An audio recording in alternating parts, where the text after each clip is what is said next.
Everyone in the dojo laughed, everyone except her. The sound bounced off the white walls like cruel applause, sharp and echoing as the man in the spotless white gi pointed at her with a smirk that dripped arrogance. "Well," he taunted, "let's see what you've got, cleaning lady." Rosa didn't move.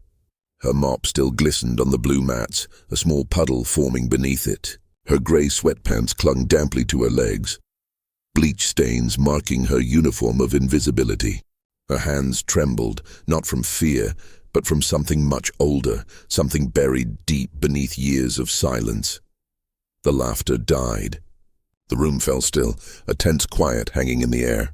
Every eye in that gym watched her, expecting embarrassment, expecting her to stammer or flee.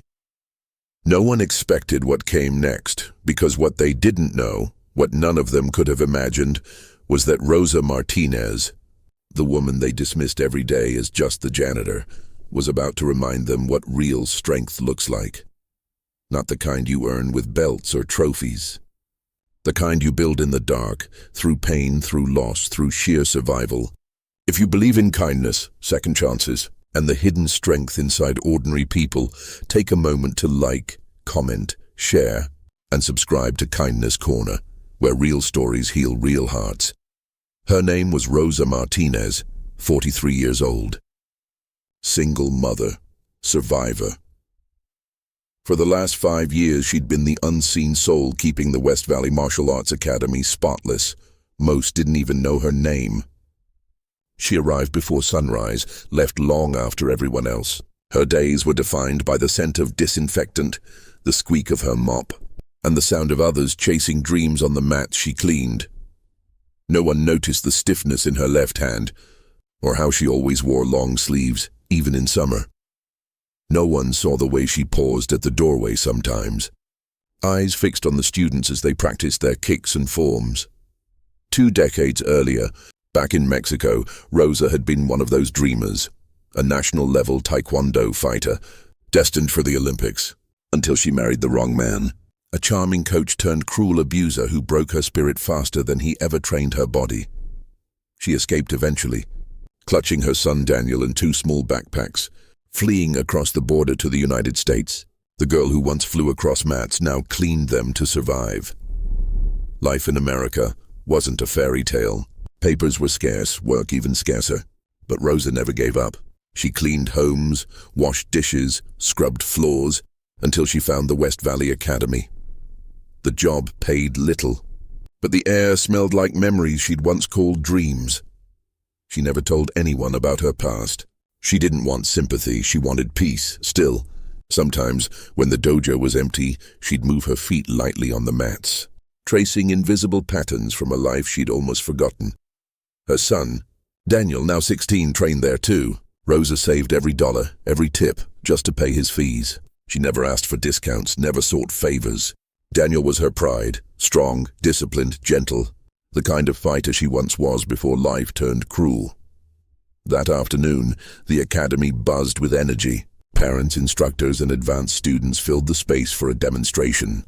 Rosa worked quietly in the background, wiping doors, collecting bottles, blending into the corners. On the mat stood Jake, a state champion turned instructor, charismatic, confident, and just arrogant enough to make everyone laugh at his jokes. He was showing off, breaking boards, tossing around students, bathing in attention, and when he looked around for one last laugh, his eyes landed on her, Rosa, the woman with the mop. He grinned and pointed. "Hey," he called out, "how about you show us a move, huh?"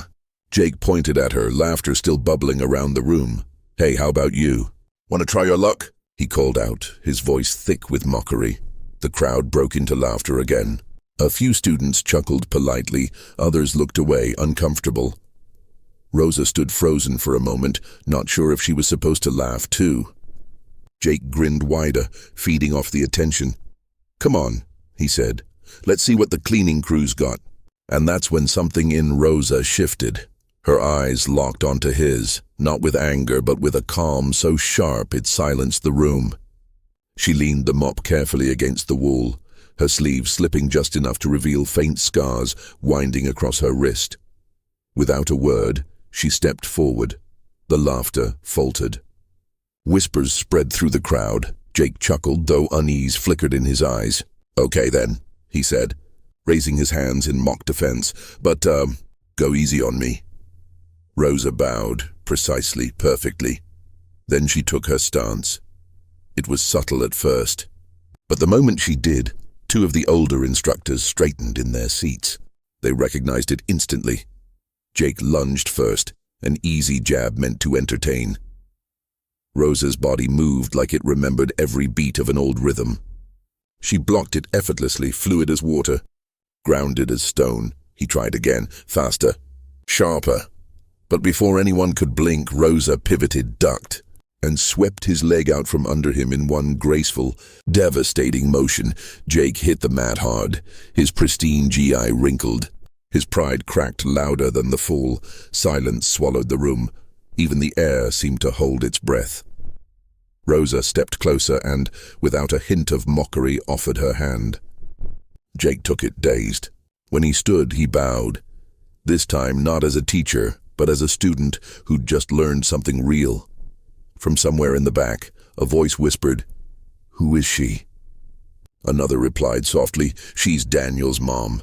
Then came the applause, not wild but deep and full of respect. It wasn't for a trick. It was for truth. That night, Daniel hugged his mother tighter than ever. "Why didn't you tell me?" he asked. Rosa smiled and brushed his hair back. "Because you didn't need to know who I was," she said softly. "To become who you're meant to be." The next week, the academy offered her a full scholarship, not just for Daniel, but for herself. The head instructor, a quiet Korean grandmaster who had watched the entire scene unfold, approached Rosa after class. He bowed deeply. "It would be our honor to have you train again, Senora," he said. Rosa hesitated. She said she was too old, too tired, but Daniel's voice broke through, gentle and sure. "Please, Mama," he said. "Just once for you." So she did. That night, she opened her drawer and pulled out an old, worn belt, the one she hadn't touched in 20 years. She tied it around her waist and stepped onto the mat. Not as a janitor, but as a warrior rediscovering her fire.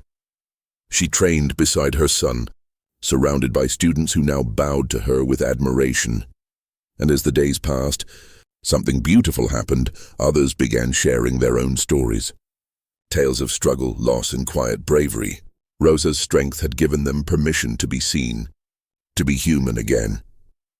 If this story touched your heart, even a little, take a moment to like this video, share it with someone who needs hope, and subscribe to HOA-GLORIOUS Stories, where we tell real, raw, and powerful stories about people the world forgets too easily.